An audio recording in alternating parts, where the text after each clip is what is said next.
Welcome to the final part of my Sunset Canyon strategy guide for free to play.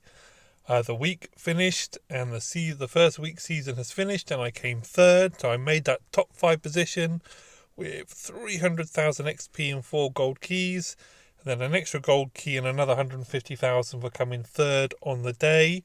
So I'm happy with how my demonstration has gone. I'm happy with how the team has gone. But let's just summarize some of the things that you need to think about. And I have one last tip for you before I go. So let's just go into Sunset Canyon. I'm not going to show you my fights today because I don't think they're that interesting. But what you will notice is that I'm in second place despite not being a whale. So I didn't wait up to game reset to take my turns. I just had to get up to 6th using my 5 attempts. But of course the whales get more attempts than me, so they can sail ahead, especially the whales that I'm in an agreement not to fight with. So they will move ahead of me because they just have more attempts. But if we go into history, you'll see that I tricked somebody into attacking me. I did this by, sorry. I did this by setting my team to 3 marches. Of course, my team are stacked in equipment and their talent's in the right place, so can easily take down a 4-man team. And I was successful in tricking someone into attacking me, so I feel a bit bad about it, but that's how the game goes. So let's just have a look at the difference that equipment makes. So here's my green infantry march versus the Minamoto, and I'm clicking 1,000 damage. He was clicking 2,000 damage. So in 10 seconds, I've got 10,000 more kills than him. It's just a ginormous amount for them to cope with, and despite outnumbering me, I easily beat this team. As you can see, their healths are all coming down. About to drop their front line, and then their second line is not even the better players. The Sun Tzu and the Minamoto will be gone. There we go. So an easy win. But a nice little trick. So he thought he was 80,000 stronger, where in fact, because of the advantage of equipment, I was much stronger. Let's now go into here. I'm going to leave this. I want to end this now because obviously, it's not been a fantastically popular series, so those that have supported me, thank you so much. And a big thank you to my alliance, the elite, I don't know how you say it, Valahara. I've just gifted all my, what's it called? I've gifted all my resources to them. I don't know where that shows, under alliance maybe.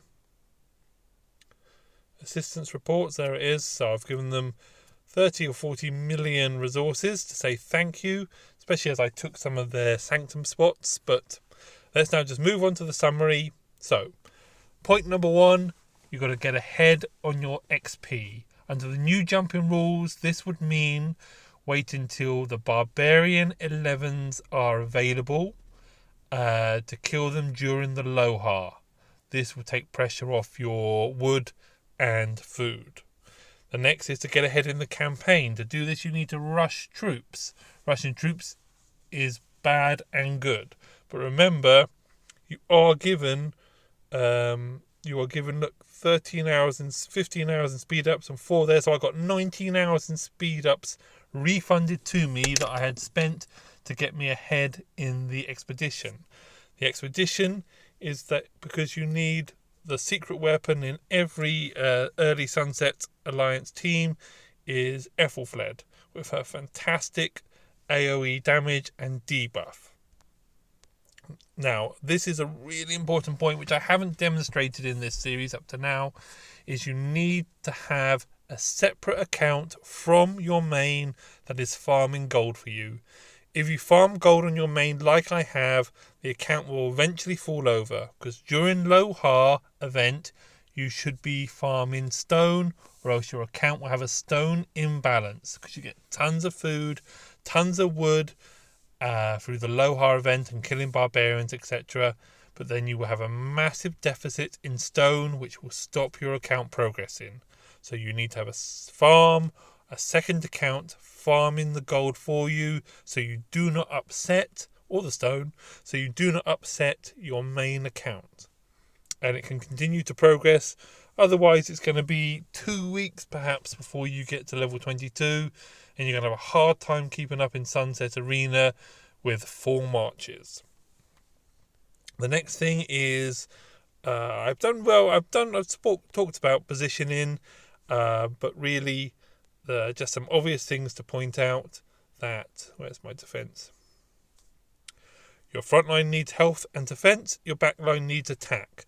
The reason you don't really want defense and health on your back line is because they have a 50% damage discount. Because they're in the back line, they're only taking counter damage. If you can find a talent that reduces counter damage, like Airful Fleds, she reduces 5% at the first skill level, then even better.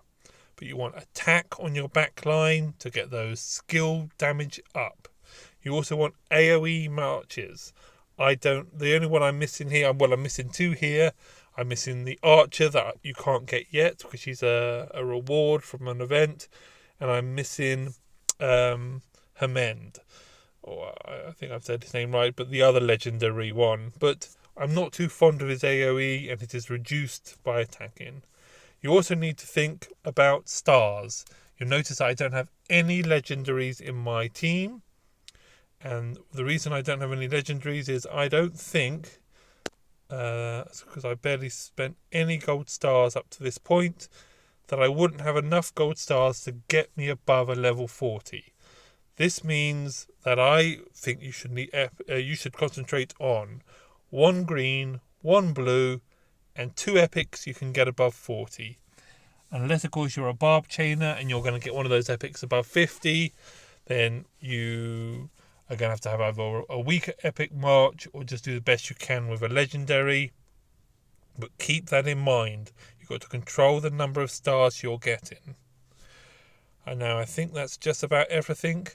Of course, I've been hammering the VIP shop, of course, to progress my equipment.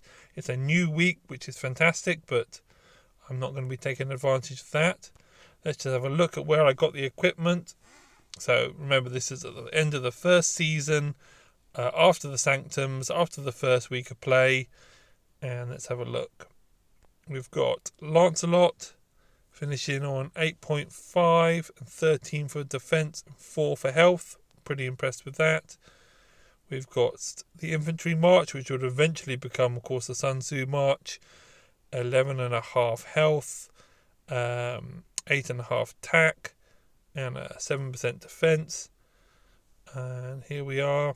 I did say to try and put as much attack on as you can, but I know it isn't easy because of the small amount of equipment we have. But I managed to get Archer attack 8%, Archer defense 7, and Archer health 6. And Lohar, of course, I haven't done very well, but extra defense and health for a frontline boost. So I've been real happy with that. I hope you've been happy to see how I've gone into talents on the other videos. So I think this is me wrapping up now. Again, a big thanks to my alliance for hosting me. Big thanks to the whales. Oh, I've got an important one here, and it is diplomacy. So here's whale number 1, 2, and 3. And another very strong, although he's only 4 marches at the moment, another very strong one at the bottom here. There I'm saying I can clearly see he's got skills, he's expertise, Sun Tzu, and as soon as he's got 5 marches, he's going to be formidable. But you can see I put a hand out of friendship. I could beat these people. On the first day I could beat these people. Eventually I could beat the top whale as well, if you watched my last video. But always put the hand of friendship out. Always engage in diplomacy. Or even on my last account, we used to take turns in winning Sunset. A guy that could beat me and I could usually beat him, but we decided to take turns and leave each other alone, and it's for the best. And also remember that these are your future flag leaders. These are your future raid leaders, and they need this XP. It's very expensive to buy it all the way, and for them to get this over the next 80 days or so is a real boost to them. So thanks for watching. That's all for now.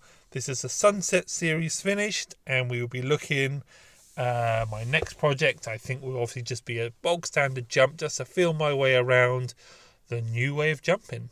Thanks for watching.